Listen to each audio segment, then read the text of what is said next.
rogado al Señor por algo y no hay respuesta? ¿Cómo entender el silencio de Dios? Veamos una historia. En la vida de Pablo y de manera específica en su segunda carta a la iglesia de Corintio. La carta refleja la vida personal del apóstol Pablo y por medio de ella podemos ver grandes enseñanzas. En 2 de Corintios capítulo 11 versículos 7 al 9 dice: cometí pecado humillándome a mí mismo para que ustedes sean enaltecidos, porque les he predicado gratuitamente el Evangelio. He despojado a otras iglesias, recibiendo sostenimiento para ministrarles a ustedes. Cuando estaba entre ustedes y tuve necesidad, a ninguno fui carga, porque lo que me faltaba lo suplieron los hermanos cuando vinieron de Macedonia. En todo me guardé de serles gravoso, y así me guardaré. En la vida de Pablo, como un ministro verdadero de Cristo, a través de su vida y ministerio, no buscó ningún provecho económico. Y eso es lo que le está diciendo a los de Corinto. Él en ningún momento buscó sacar provecho de ellos. Y por eso les está cuestionando. Esta segunda carta que escribe Pablo y que tenemos registrada en la Biblia, bueno, pues él ha tenido dificultades respecto a la conducta de ellos. Y aunque no se encontraba presente, pero sí siempre estaba al pendiente. Y de manera particular había algunas personas dentro de la iglesia que buscaban desacreditar a Pablo en todo sentido. Y una de las formas en que Pablo está confrontando esta situación es que él nunca buscó un provecho en cuestión económica entre ellos, y por eso se los está mencionando. También dice en versículo 23 al 27, ¿son ministros de Cristo? Hablo como delirando. Yo más, refiriéndose a aquellos que estaban dentro de la iglesia y querían ser líderes y querían dirigir y querían imponer ideas y cosas, y cuestionaban mucho el ministerio de Pablo. Por eso es que él comienza esta sección diciendo: yo más, en trabajos arduos, más, en cárceles, más, en azotes, sin medida, en peligros de muerte, muchas veces. 5 veces he recibido de los judíos 40 azotes menos 1. 3 veces he sido flagelado con varas.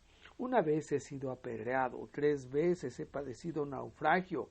1 noche y 1 día he estado en lo profundo del mar. ¿Sí? Esa era la vida de Pablo, llena de sufrimiento y duro trabajo. De continuo eran sus tribulaciones. Siempre en sus viajes que él realizó tenía él contratiempos. A veces no nos lo podemos imaginar, pensamos que no puede ser posible o que tal vez pues solo ocurrió en personalidades importantes, pero es un hecho que ser de Cristo y servir a Cristo no es algo sencillo. Es algo difícil verdaderamente. Él sufrió, él fue azotado, él sufrió naufragios, él fue apedreado, y todo esto lo podemos corroborar en el libro de los Hechos, cuando narra cómo él realizó estos viajes y cómo fue tratado en cada uno de los lugares que llegaba. En uno finalmente quedó como muerto después de haber sido apedreado. Pero de alguna manera parecía que Pablo no podía ser exterminado. a pesar de todas las cosas por las que él pasaba. Dice también en el versículo 26 al 27 que muchas veces he estado en viajes a pie, en peligros de ríos, en peligros de asaltantes, en peligros de los de mi nación, en peligro de los gentiles, en peligros en la ciudad, en peligros en el desierto, en los peligros del mar, entre falsos hermanos, en trabajo arduo y fatiga, en muchos desvelos, en hambre y sed, en muchos ayunos, en frío y en desnudez. ¿Sí? En su vida Pablo también tuvo que cuidarse de los judíos, de los de su propia raza, de los gentiles y peor aún de aquellos que fingían estar dentro de la misma fe, pero eran falsos. Lo que buscaban era cómo desacreditar a Pablo o cómo entregarlo. Y con todo eso luchó Pablo. Realmente era muy difícil. A veces pensamos que tal vez el ser un ministro, el ser un líder, un pastor en la iglesia, pues tal vez no es tan complicado, pero realmente tiene muchas complicaciones. Siempre va a estar en el ojo de todos y siempre va a ser criticado por todos. Y a veces para bien, a veces para mal, pero siempre es una constante, como lo fue en la vida de Pablo. Y encima de todo lo que se agolpa sobre mí cada día, la preocupación por todas las iglesias, ¿sí? ¿Quién se enferma sin que yo no me enferme?, decía Pablo. ¿A quién se le hace tropezar sin que yo no me indigne? Esto Pablo lo expresa de esta manera para decir, estoy tan ligado a la iglesia, a las iglesias, a los que pertenecen a las iglesias. En realidad vivía, estaba al pendiente de cada una de las iglesias donde él había estado. Y no solo eso, sino de una manera personal, lo podemos ver en sus cartas, cómo dirige saludos o aborda problemas muy particulares de algunas personas. Esto muestra cómo Pablo vivía verdaderamente el caminar de todos estos hermanos, siempre al pendiente de las iglesias y de las personas. Él realizó 4 viajes llamados 4 viajes misioneros en su vida. Y en un mapa podemos ver cómo recorrió muchísimas ciudades. En cada de ellas se pudo establecer alguna iglesia. Y en todas ellas él tenía personas en las cuales ocuparse. Él escribió inclusive cartas a algunas iglesias para atender algunas cosas de las cuales ellos tenían necesidad. Ese era Pablo, el que estaba al pendiente de todo. Pablo también les narra algo muy peculiar que él tuvo. Fue una visión. Dice en 2 Corintios 12:2, conozco a un hombre en Cristo que hace 14 años, si en el cuerpo no lo sé, si fuera del cuerpo no lo sé, Dios lo sabe, fue arrebatado hasta el tercer cielo. Esta visión la tuvo Pablo antes de sus viajes misioneros, pero sin lugar a dudas fue algo muy determinante en su vida.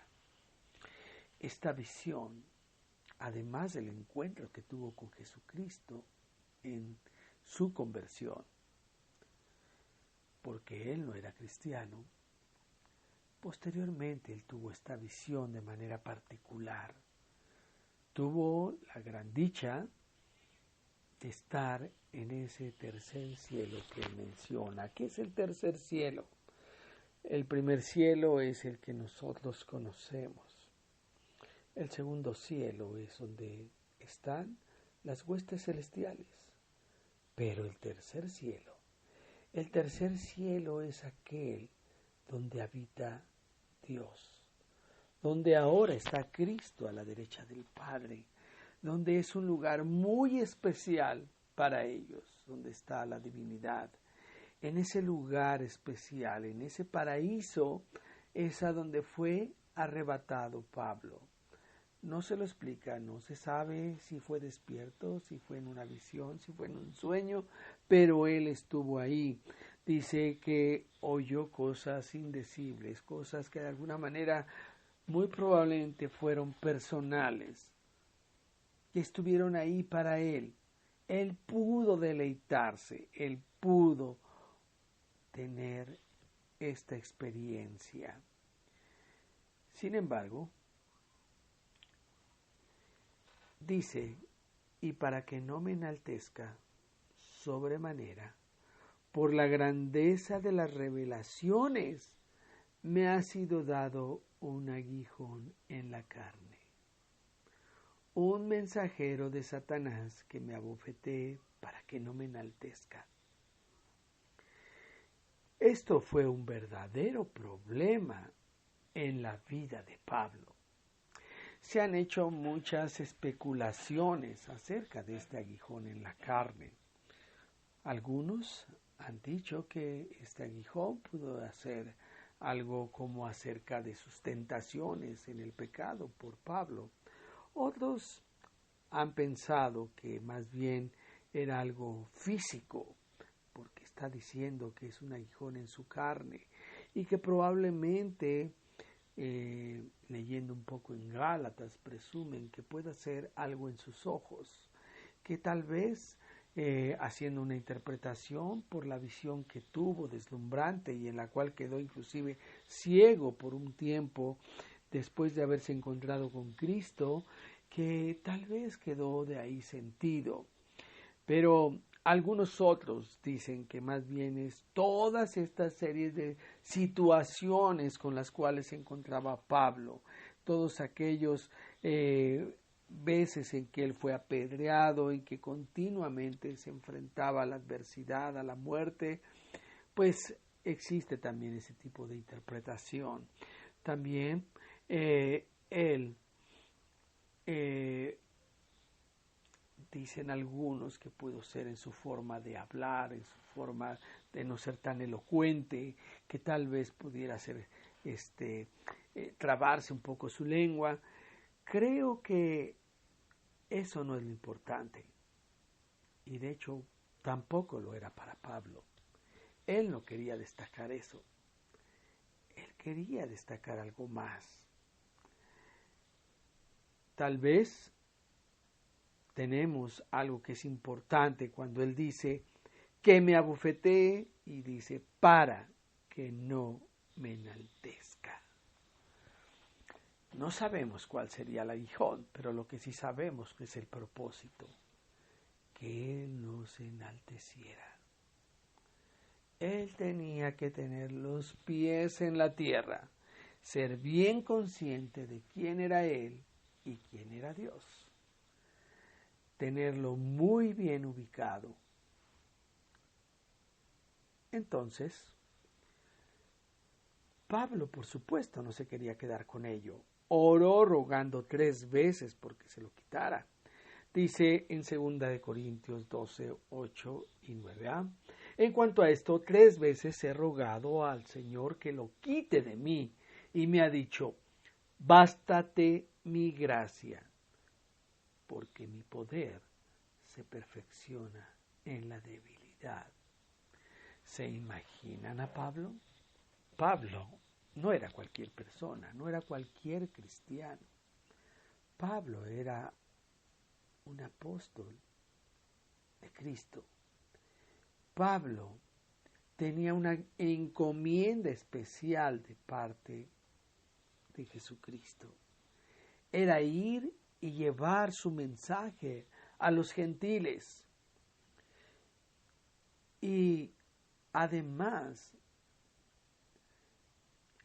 el Espíritu Santo lo proveyó de poder para poder hacerlo, como los otros apóstoles. Él también sanó enfermos, Él también echó endemoniados, Él también inclusive oró para que fuera resucitado una persona. Dios había obrado de manera especial en Pablo. Él decía, sí, tengo todos los dones. Así, de esa manera lo había equipado Dios. Con todo y eso, con todo y el poder que Dios le había permitido, tiene límites. 3 veces oró. 3 veces oró. Quítame esto, Señor. Obvio que era un tropiezo para Pablo. Obvio que era algo que él no quería tener. Obvio que para él esto era importante. No se lo pidió una vez, se lo pidió 3 veces. Hasta que finalmente el Señor le contestó y le dijo, bástate mi gracia.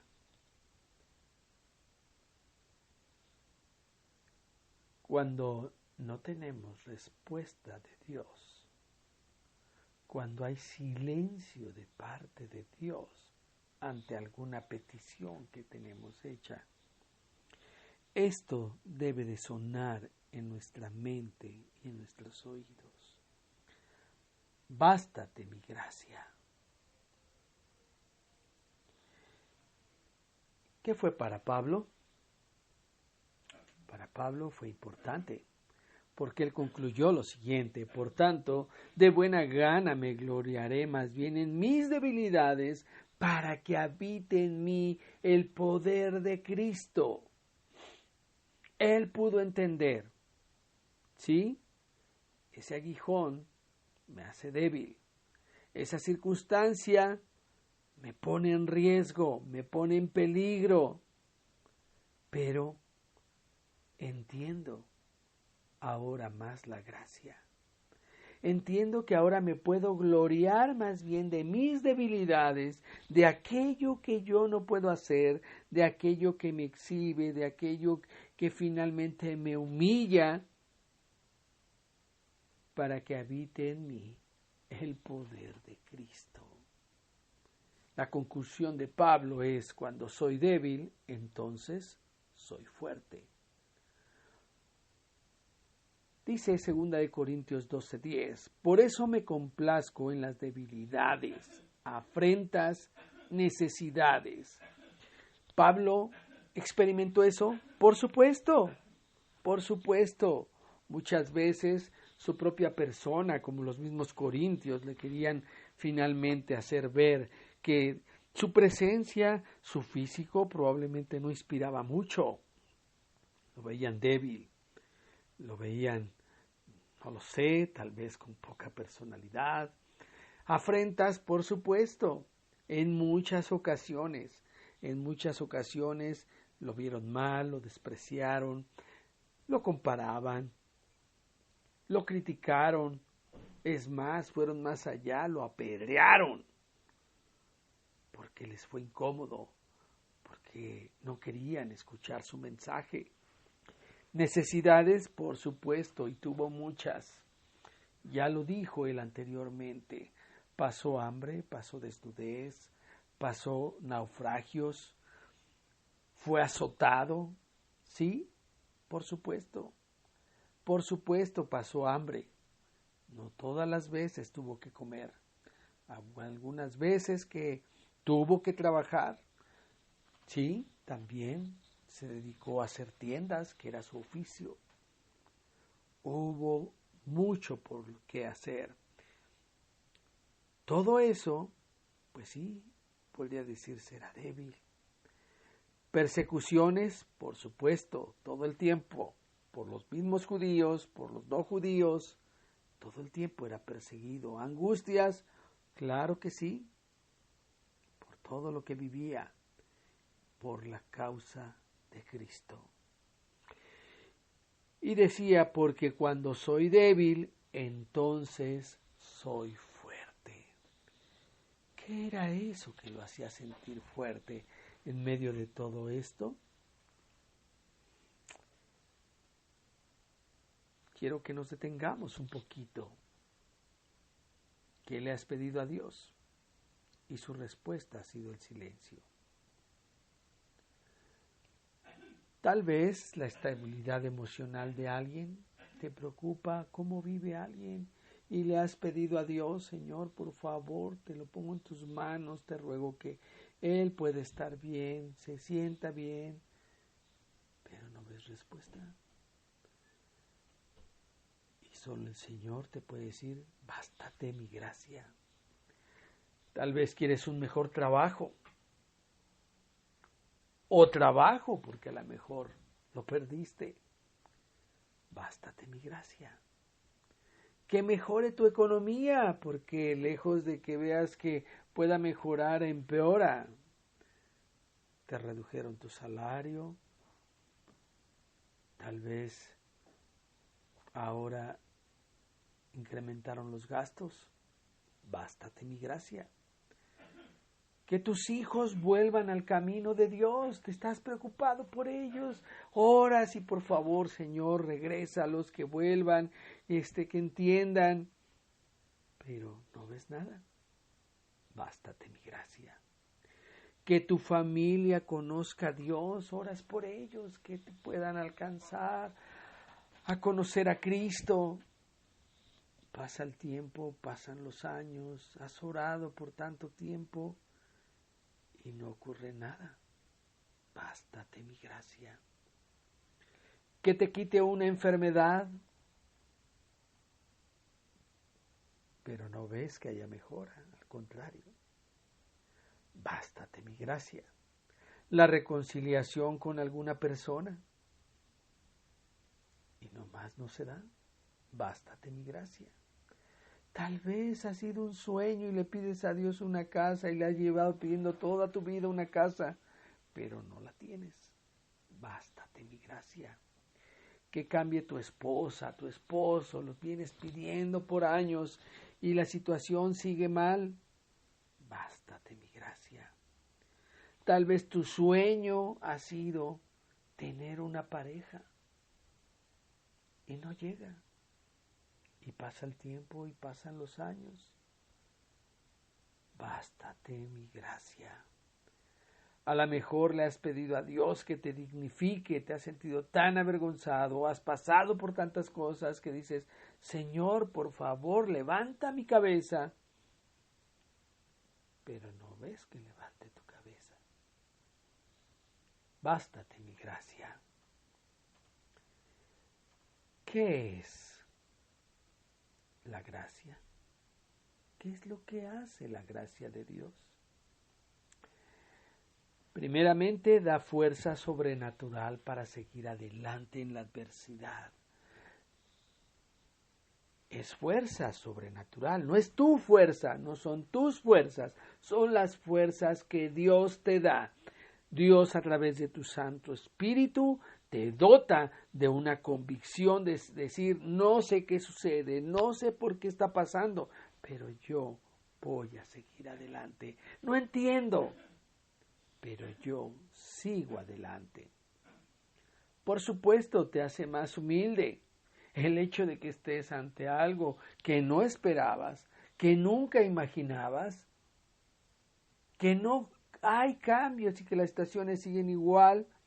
Te hace estar de rodillas delante de Dios. A veces puedes enojarte al principio, estar enojado con Dios, porque ¿por qué yo? ¿Por qué a mí? Pero más adelante te das cuenta que tu condición sigue siendo la misma y que eso no cambia. Y te das cuenta además que Dios es soberano y que claro, Él es el que puede dar, quitar, como a Él le plazca. Cuando te rindes ante Él, la gracia de Dios te ayuda y te hace más humilde. Te hace estar más cerca de Dios. Ante esa necesidad, lo buscas una y otra vez y estás con Él. Y esperas en Él. No sé cómo, no sé cuándo, no sé dónde, pero mi esperanza está en Dios. Es decir, tu fe se fortalece. Además, la gracia de Dios no te deja sufrir más de lo que puedas resistir. No te va a poner una carga mayor que no puedas. Si te ha puesto esa que sientes que es inmensa, es porque puedes con ella. Y finalmente, tiene un propósito. Cambia lo adverso en algo bueno. Eso que parece horrible, eso que parece que fue una tragedia, una desgracia, ¿sí? Dios lo cambia. Cambia tu carácter, cambia tu percepción, te hace más humilde, te hace más bondadoso, te hace más sensible ante las tragedias o desgracias de otros. Te hace una persona con un corazón más sensible y te hace más cercana a ellas y a Dios.